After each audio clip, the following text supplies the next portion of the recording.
今天下午2点，高速公路交通执法第4支队在辖区绕城高速锦城湖站对重点车辆进行了一次专项执法检查。这辆自贡的商务车看到执法人员后，立即加大油门逃离了现场。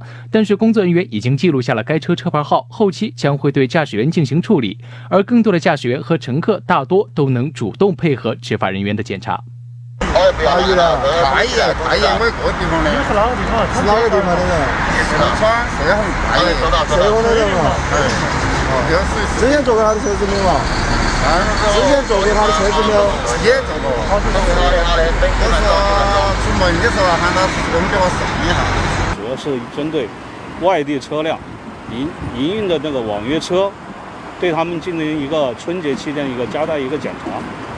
现在特别有一些外地车辆从外地回来以后，为了那个返乡人员，为了图方便，乘坐一些不正规的营运车辆，然后那个无从业资格证、无道路运输证，涉嫌一个非法营运。工作人员告知记者，大部分乘坐黑车的乘客都是因为图便宜和方便选择这些不正规的车辆，但往往忽视了安全方面的重要因素。